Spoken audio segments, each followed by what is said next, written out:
Hi everybody, it's Mrs. Martin again. Today we're going to be talking about paper pizzas. Today we will demonstrate an understanding of the difference between the defining and non-defining attributes of a three-dimensional shape. Partition a rectangle into two equal parts and into four equal parts. Use the terms halves and half of to talk about two equal parts into which a rectangle has been partitioned, and use the terms fourth, quarters, fourth of, and quarter of to talk about the four equal parts into which a rectangle has been partitioned. Describe a whole rectangle as two of two equal parts or four of four equal parts. Demonstrate an understanding that as a shape is partitioned into a greater number of equal parts, for example, 4 equal parts rather than 2, the size of the parts gets smaller. We're going to start again with guess my shape. Triangular prism, cylinder, cube, rectangular prism, pyramid, cone, sphere. Here we go. We'll eliminate a shape after every clue. Clue 1. My shape is on the board. Is that a defining factor? I think not. They can all be on the board. My shape has fewer than 5 flat surfaces. Fewer than 5.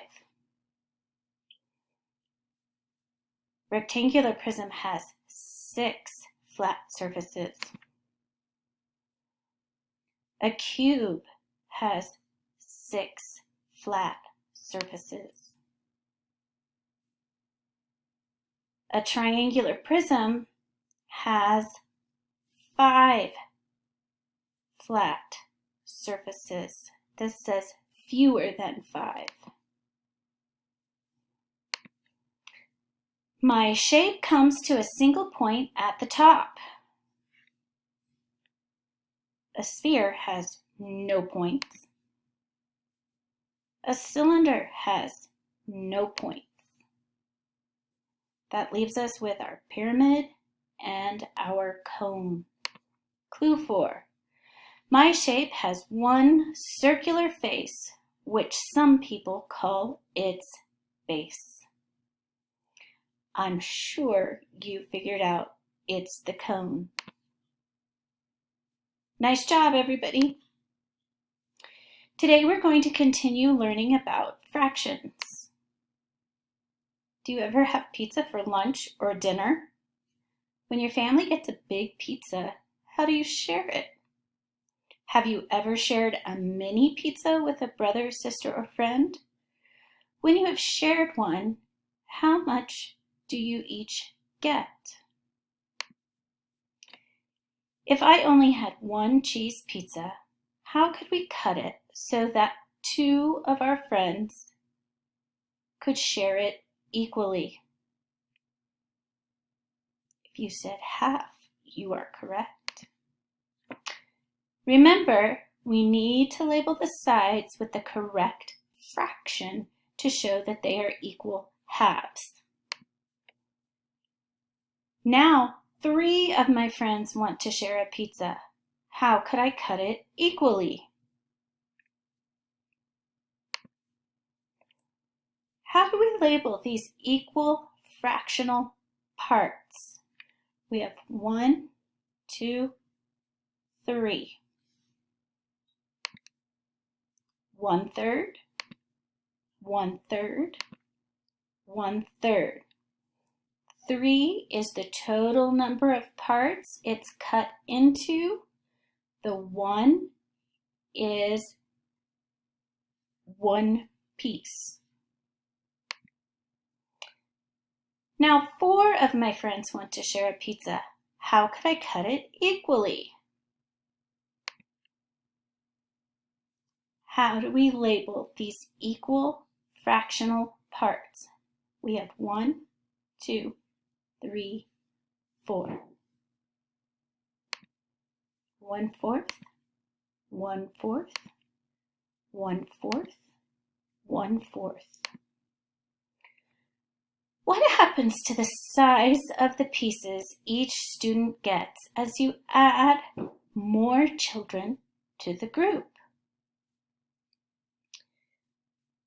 1/2, those pieces are larger or bigger than the 1/3 pieces.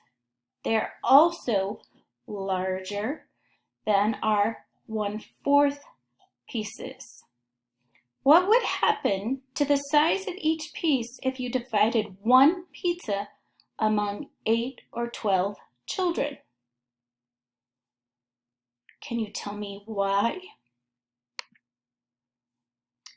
I have 2 pizzas that 4 students want to share. How could they share them equally?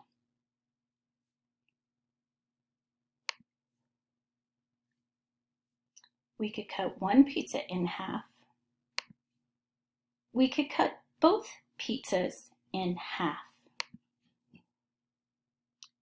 I have 2 pizzas that 8 students want to share. How could they equally share them? We could cut it in half, then into fourths, and do the same with the second pizza. Okay, here's where you're going to need to pause the video, get 3 paper circles. Doesn't matter what size. I just drew a circle and cut them out, and your scissors. Okay, I'm new at video. Okay, you are going to share these pizzas equally. How can you do it?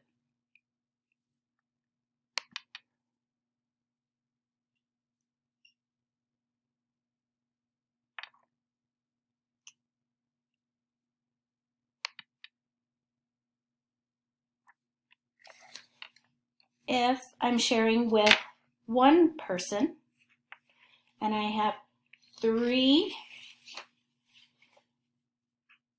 pizzas, we could each have 1 whole pizza, and we could cut the 3rd pizza in half. Then we each have 1.5 pizzas. Give it a try, see what you come up with. Okay, as we go to lunch, if you go to lunch after this, see what fractions you can find. See if anyone has something in their lunch that is cut into halves, thirds, or fourths. If you're going to make your lunch, see what you can cut into halves, thirds, or fourths. That's it for today, friends. Hope you enjoyed the lesson, and you will be seeing me again tomorrow.